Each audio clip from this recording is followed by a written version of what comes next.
पिछली वीडियो में हमने एक क्वेश्चन सॉल्व कराया था जो कि एक ही पार्ट हो पाया था और दूसरा पार्ट रह गया था। तो इसमें क्या है कि 6 नंबर ऑफ बार यूज हुई है जो कि 25 डाया की यूज हुई है। M25 ग्रेड की कंक्रीट है। सिग्मा सीवीसी की जो वैल्यू है 8.5 है। यहाँ हमने गलती कर रखा है तो आप लोग गलती मत करिएगा। 8.5 न्यूटन पर mm² and sigma S T की वैल्यू 230 न्यूटन पर mm²। तो यहाँ पर 230 न्यूटन पर mm² कहाँ से हुआ है? तो ये Fe415 स्टील की ग्रेड यूज हुई है। ठीक है, तो उसके हिसाब से हम कोड से इसकी वैल्यू देख लेंगे। Fe415 के लिए सिग्मा एस टी की वैल्यू कितना होती है? 230 न्यूटन पर mm²। एरिया आप स्टील कैसे फाइंड आउट करेंगे? तो एक बार के डायमीटर से हम एरिया निकाल लेंगे और 6 बार से मल्टीप्लाई कर देंगे तो टोटल एरिया ऑफ स्टील निकल आएगा। देखिए 6 नंबर ऑफ बार है, 25 की जो हमें बार का डायमीटर दिया गया है, इससे इसका स्क्वायर कर देंगे π/4। तो बेसिकली क्या होता है कि किसी भी बार का हमें अगर एरिया निकालना है तो πd²/4 होता है। ये बेसिकली सर्किल का फार्मूला होता है। तो हमारी क्या है, एरिया अगर निकालेंगे तो इसी का तो एरिया निकालेंगे इसका। ठीक है, तो ये हमारा सर्किल ही है तो इसलिए हम इसका ये फार्मूला यूज करेंगे। टोटल एरिया ऑफ स्टील हमारा फाइंड आउट हुआ 2943.75 mm²। ठीक है, एरिया है तो इसलिए mm² हो गया। क्रिटिकल न्यूट्रल एक्सिस हम फाइंड आउट करेंगे तो क्रिटिकल न्यूट्रल एक्सिस का फार्मूला होता है x = mc/t + mc × t। तो c की value sigma C B C के इक्वल हो जाएगी, t जो है सिग्मा एस टी के इक्वल हो जाएगी। तो यहाँ फर्दर वैल्यू पुट कर देंगे और इसे हम सॉल्व कर लेंगे। तो इफेक्टिव डेप्थ जो हमारा है 550 है। तो फर्दर हम सॉल्व करने के बाद एक्सी की वैल्यू 158.96 आया। क्रिटिकल न्यूट्रल एक्सिस हमारा फाइंड आउट हो गया। इसके बाद हम actual neutral axis find out करेंगे। तो एक्चुअल न्यूट्रल एक्सिस का फार्मूला होता है P × xa²/2 ma/d तो सारी वैल्यू यहाँ पर पुट कर देंगे हम। तो पुट करने के बाद हम इसको सॉल्व कर लेंगे। ठीक है, तो ये बेसिकली हमारा क्वाड्रेटिक इक्वेशन बन जाएगा। तो क्वाड्रेटिक इक्वेशन को हमने पिछली वीडियो में बताया था कैलकुलेटर से कैसे सॉल्व करेंगे। जिनके पास 100 ms का कैलकुलेटर होगा वो सॉल्व कर पाएंगे, या 100 ms से ऊपर का कैलकुलेटर होगा तो वो सॉल्व कर लेंगे, डायरेक्टली ये वैल्यू सॉल्व हो जाएगी। तो ये वैल्यू हमने पहले से ही सॉल्व करके यहाँ पे लिख रखी है। तो एक्स की वैल्यू है 225.28 mm। तो यहाँ पर देखने से पता चल रहा है कि एक्सी की वैल्यू एक्सी से कम है, यानी XC is greater than XC. तो इस टाइप का जो हमारा सेक्शन होता है तो ओवर एनफोर्समेंट सेक्शन होता है। एक्स और एक्सी की वैल्यू से ही हम बेसिकली पता कर पाते हैं कि हमारा किस टाइप का सेक्शन है। ठीक है, यहाँ पे एक्सी की वैल्यू ज़्यादा है एक्सी से, इसलिए हमारा ओवर एनफोर्समेंट सेक्शन है। इसमें क्या होगा कि कंप्रेशन जोन में जो हमारा स्ट्रेस डेवलप होगा C and sigma C B C की वैल्यू सेम होगी, बट हमारा टेंशन जोन में जो हमारा स्ट्रेस डेवलप होता है TA/m is less than sigma ST/m। तो इसमें TA की वैल्यू कम होगी सिग्मा ST से। ठीक है, एक्से और एक्सी की वैल्यू फाइंड आउट हो गई, तो इससे हम स्ट्रेस डायग्राम बना लेंगे। तो ओवर एनफोर्समेंट सेक्शन है तो इसका स्ट्रेस डायग्राम हम बनाएंगे। तो जनरली एक बीम का क्रॉस सेक्शन होता है, यहाँ से यहाँ तक क्रिटिकल एक्सिस है। हमारा स्ट्रेस 0 हो रहा है यहाँ से लेके इसके टॉप कंप्रेशन के टॉप से ये एक्स है।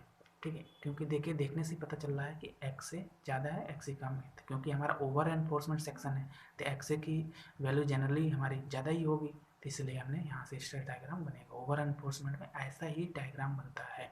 ठीक है, तो ये जनरली स्ट्रेस डायग्राम है।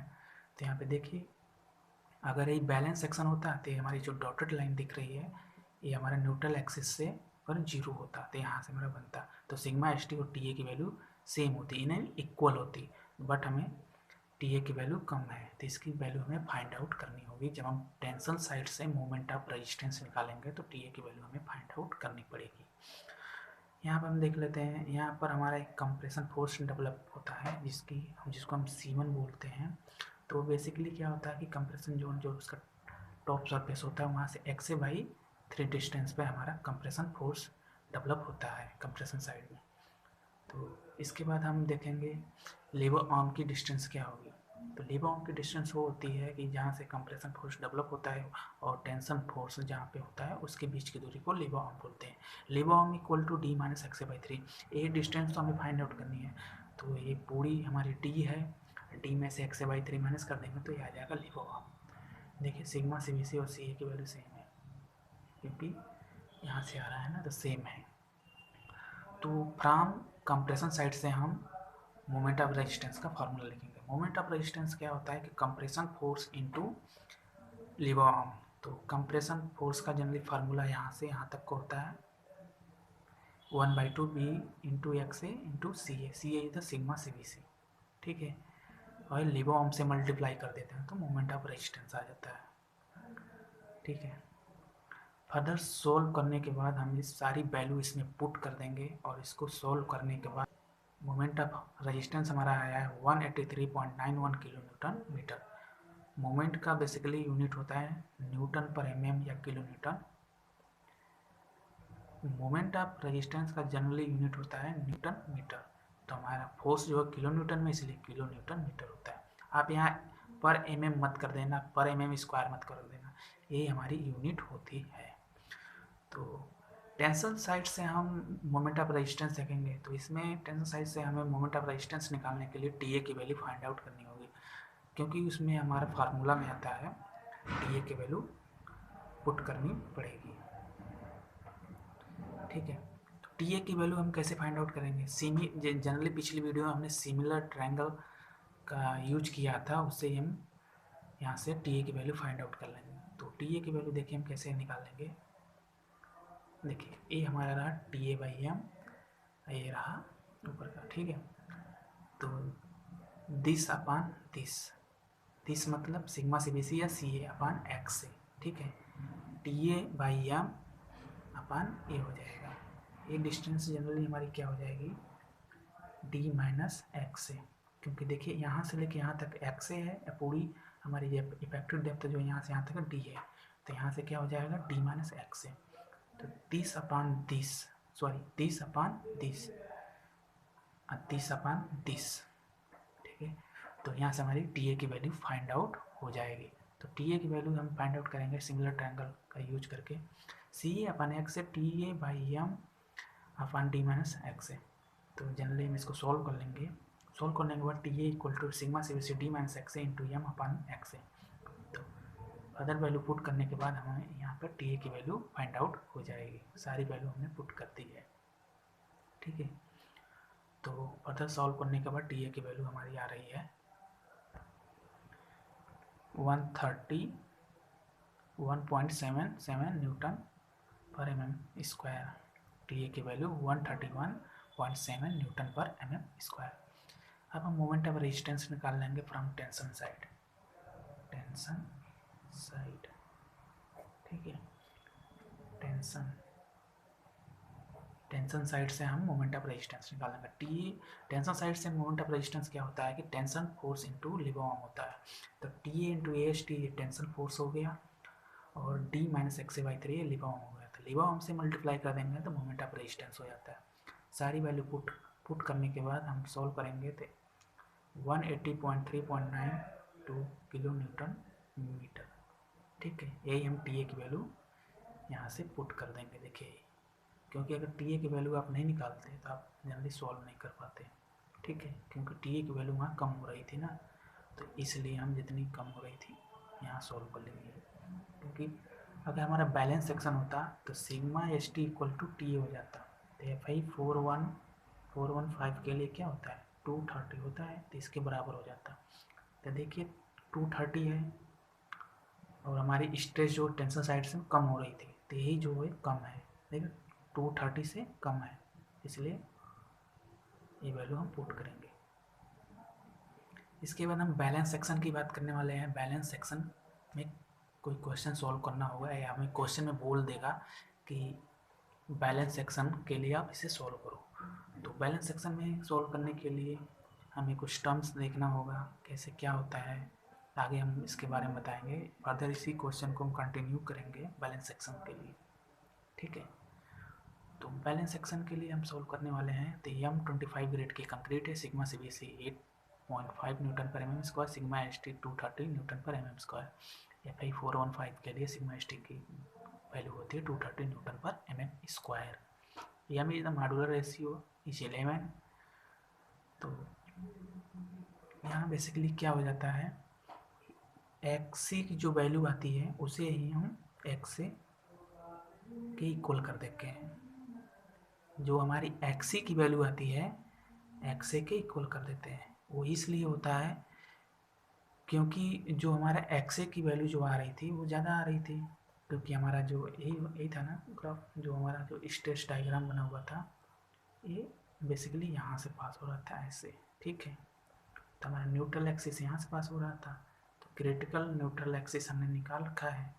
तो जब बैलेंस सेक्शन होता है यहाँ से पास होता है, इस तरह का डायग्राम मतलब बनता है, तो XA और XA बराबर हो जाएगा, ठीक है।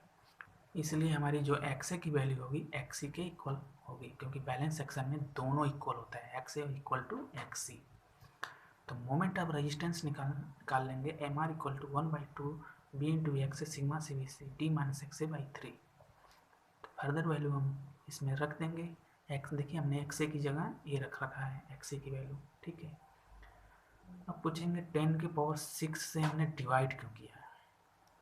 10 के पावर 6 से हमने इसलिए डिवाइड किया है क्योंकि किलो न्यूटन मीटर में किया है, क्योंकि सारी वैल्यू जो चल रही थी